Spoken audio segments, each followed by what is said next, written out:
আপনার নাম কি? হরেন বাগচি বিশ্বাস। বাগচি বিশ্বাস কেন নাম হলো? আমাকে যখন দ্বীপান্তর করে নিয়ে যাচ্ছে তখন নদীতে পড়িয়া সাঁতরাইও গিয়েছি কুলে, তখন গুলির অর্ডার হয়েছে, তখন দিছি বিশ্বাস টাইটেল। আইনি জটিলতায় ফেলাই দিয়েছিল। হ্যাঁ, ব্রিটিশদের সাথে আপনার সরাসরি কি আপনি ওনাদের সাথে যুদ্ধে ছিলেন? আমি ব্রিটিশ গভর্নমেন্টের চলিত জাহাজ তিনখানা ডুবিয়ে দিয়েছি বোম্বিং করিয়া। আপনি কি আজাদ হিন্দ ফৌজের সদস্য ছিলেন? ছিলাম। নেতাজি সুভাষচন্দ্র বসু যে আজাদ হিন্দ ফৌজ তৈরি করেছিল, হ্যাঁ, সেই ফৌজের আপনি কোন পদে ছিলেন? আমি ছিলাম গোপনত্ব পদে। গোপনত্ব পদে।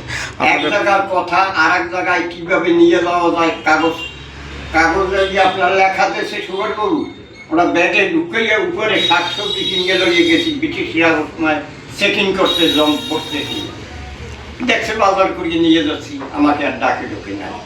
তখন হাফ প্যান্ট পরা, বাচ্চা বয়স। আপনার মাথায় যে টুপিটা আছে এটা হচ্ছে নেতাজি সুভাষচন্দ্র বসুর আজাদ হিন্দ ফৌজের টুপি, এবং অশোক চক্র রয়েছে। হ্যাঁ, আচ্ছা, আপনার এখন বর্তমান বয়স কত আছে? 109। জন্ম কত সালে? 1918-তে।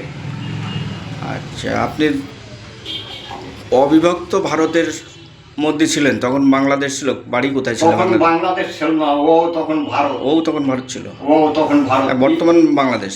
বর্তমান পাকিস্তান, তারপর বাংলাদেশ। একদম। আচ্ছা, আপনার হচ্ছে নেতাজির সাথে কি আপনার সরাসরি ছিলেন আপনি? হ্যাঁ। নেতাজি তখন বাড়ি কোথায় ছিল, আদি বাড়ি কোথায় ছিল? নেতাজির আদি বাড়ি সোনারপুর, ওনার জন্মস্থান কটকে, ওনার বাবা অ্যাডভোকেট, ওনার বাবার নাম জানকী বসু, মায়ের নাম পূর্বাবতী বসু। আপনি এখন বর্তমান থাকেন কোথায়? আমি থাকি কলকাতা কেষ্টপুর। ওখানে আপনার স্থায়ী বাড়ি আছে? ওই আমি একটা কলোনি তৈরি করছি, সেই কলোনিতে আমার ঘর আছে, সেই ঘরে আমি থাকি। আচ্ছা, স্বাধীনতা সংগ্রামীদের অনেক রকম গভর্নমেন্ট ফ্যাসিলিটি দেয়, আমি কোনো ফ্যাসিলিটি পাই নাই, আজ পাই নাই। আচ্ছা, আপনার হাতে যে সমস্যাটা কিভাবে হয়েছিল? যে এই আগুনে হাত থানায় সরকারি থানায় আগুনে চাপকে ধরকে জিজ্ঞাসা করছে অস্ত্র কোথায় রাখছি, সুভাষবাবু কোথায় আছে, তার জন্য আগুনে হাতটা হ্যাঁ ছাকা দিয়েছিল। হ্যাঁ। তবে বর্তমানে আমি এটা বলতে পারি, এখানে যদি এখন ফাঁকাও আকাশের দিকে করি তো আমেরিকা আমার কাপকে যাবে, আমেরিকা এখানেই নিচ্ছে যে ভারতে দুনিয়া আজ কী হয়ে গেল। এই ধরনের অস্ত্র তৈরি করলে আমার হাতে এখনো হয়। এই অস্ত্র নিক্ষেপ করলে পরে 40 মাইল বাই 40 মাইল কেউ কানে শুনতে পাবে না, 24 ঘন্টায় কানের তালা বন্ধ হয়ে যাবে। আচ্ছা, আপনার এখন হচ্ছে পরিবারের হচ্ছে কজন সদস্য আছে? আপনি বিয়ে শাদী করেছেন কি? পরিবারে এখন আমরা 6 জন সদস্য, আমাকে নিয়ে। আমার তৃতীয় বিবাহের ওয়াইফ আছে, সে এক ছেলে আছে, বৌমা আছে।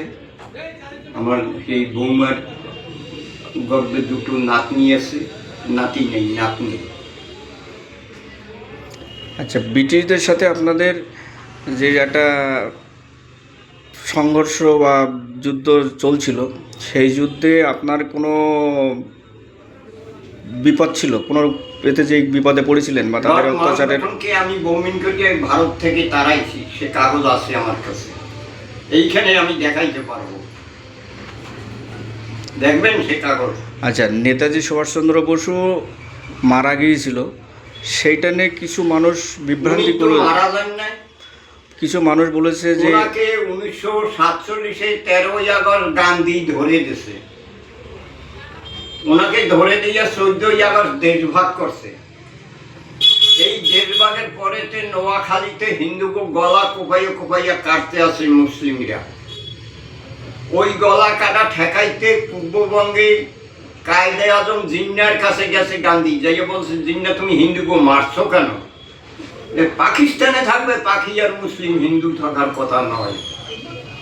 রায় ওটা ঠেকাইতে পারে নাই। না পারিয়া দেশে আইয়া গুজরাটে ধর্ম পোলা নাথুরাম গটের কাছে বলছে, নাথুরাম আজ যদি সুভাষ বসুকে ধরে না দিতাম তাহলে ও থাকতো দেশের নেতা, দেশভাগ হইতো না, আর এই হিন্দুগুলি মারা যাইতো না। তখন এই নাথুরাম গড পকেট দিয়ে পিস্তল বাইর করিয়া গান্ধীর বুকে দুখানা গুলি বসাই গেছে। আচ্ছা, আপনাদের বিশ্বাস নেতাজি মারা গিয়েছে? মারা যায় না তো, ওনাকে ধরে দেশে লর্ড মাউন্টব্যাটেন নিয়ে মারিয়ে ফেলছে। ইচ্ছাকৃত ভাবে উনি মারা যায় না। মানে আপনার নেতাজি সুভাষচন্দ্র বসু, সরাসরি প্রশ্ন করছি আপনাকে, উনি কি এখন এই যে একটা বিমান দুর্ঘটনায় মারা গিয়েছিল ওটা- জহর কাজী ভুয়া কথা, মিথ্যা কথা, তাই প্লেনে নেই, উনি উড়ে নেই নেয়। ও জহর গাজীর বাজে কথা। ও কিন্তু জওহরলাল না, ও গাজী। গাজী কে মুসলিম। ইন্দিরা গান্ধী না, কিন্তু ওইটা ইন্দিরা খান, ফেরোজ খানের ওয়াইফ। আচ্ছা, আপনার এই টুপিটা কত বছরের পুরানো? বাবু এখন আমার এই খেয়াল নাই, আমি ঠিক করিয়া কইতে পারছি না। আমি পয়সা থুই এক জায়গা, খুঁজি এখন আর এক জায়গা। এই টুপি আপনার সাথেই আছে? হ্যাঁ, বহুদিনের টুপি? বহু দিনে। একদম ঠিক আছে, তাহলে আপনার এইটুকু নিয়ে আমরা একটু খুশি হলাম। আমাদের ভারতবর্ষ স্বাধীনতা সংগ্রামের সাথে আপনি ছিলেন, আপনারকে অশেষ অশেষ ধন্যবাদ, স্যালুট, দুইটা প্রণাম। বাজিয়ে গেছে তো।